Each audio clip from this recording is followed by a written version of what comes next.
মালয়েশিয়ার কফিতে যৌন উত্তেজক উপাদান নিষিদ্ধ করল সিঙ্গাপুর। সম্প্রতি মালয়েশিয়ায় তৈরি একটি কফি পণ্য নিষিদ্ধ করেছে সিঙ্গাপুর কর্তৃপক্ষ।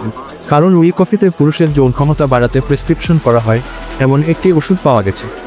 সিঙ্গাপুর ফুড এজেন্সি এসএফএ জানিয়েছে, কফি পেনুম্বুক নামের ওই কফি মিশ্রণটি স্থানীয় ই-কমার্স প্ল্যাটফর্মে দেদারসে বিক্রি হচ্ছিল। পরে এটির মধ্যে তাডালাফিল নামে একটি শক্তিশালী ওষুধের উপস্থিতি শনাক্ত করা হয়।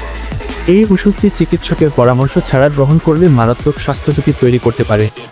এসএফএ এক বিবৃতিতে বলেছে, আমরা বিভিন্ন অনলাইন ই-কমার্স প্ল্যাটফর্মের সঙ্গে কাজ করে এই পণ্যের তালিকা মুছে ফেলেছি এবং সংশ্লিষ্ট বিক্রেতাদের অবিলম্বে বিক্রি বন্ধ করার জন্য সতর্ক করেছি। আজ শুক্রবার যুক্তরাজ্য ভিত্তিক ইন্ডিপেন্ডেন্ট জানিয়েছে, তাডালাফিল ওষুধটি প্রেসক্রিপশন ছাড়া অনিয়ন্ত্রিতভাবে সেবন করলে হৃদরোগ, স্ট্রোক, মাইগ্রেন এবং পুরুষাঙ্গীর দীর্ঘস্থায়ী বেদনাদায়ক উত্থানের ঝুঁকি তৈরি হয়। বিশেষ করে যারা হৃদরোগে ভুগছেন তাদের জন্য এটি অত্যন্ত বিপজ্জনক হতে পারে, কারণ এটি রক্তচাপ হঠাৎ কমিয়ে দিতে পারে, বিশেষ করে নাইট্রেট ভিত্তিক হৃদরোগের ওষুধের সঙ্গে গ্রহণ করলে।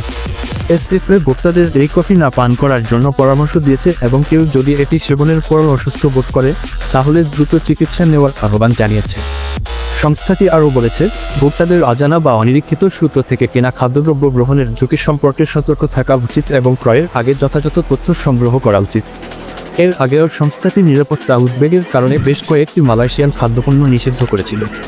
গত ফেব্রুয়ারিতে ওজন কমানোর জন্য তৈরি একটি পানীয় অনলাইন প্ল্যাটফর্ম থেকে সরিয়ে ফেলা হয়, কারণ এতে সেনোসারিক্স নামে একটি উপাদান পাওয়া গিয়েছিল।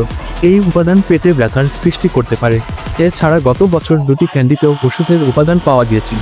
2022 সালে সিঙ্গাপুরের স্বাস্থ্য বিজ্ঞান কর্তৃপক্ষ জানিয়েছিল, যৌন ক্ষমতা বৃদ্ধির জন্য তৈরি একটি কফি পান করার পর 2 ব্যক্তি হাসপাতালে ভর্তি হয়েছিলেন। তারা মাইগ্রেন ও দীর্ঘস্থায়ী বেদনাদায়ক উত্থানের সমস্যায় ভুগছিলেন। সিঙ্গাপুর সরকার খাদ্য নিরাপত্তা বিষয়টি অত্যন্ত গুরুত্বের সঙ্গে বিবেচনা করে এবং জনস্বাস্থ্যের স্বার্থে কঠোর ব্যবস্থা গ্রহণ করে।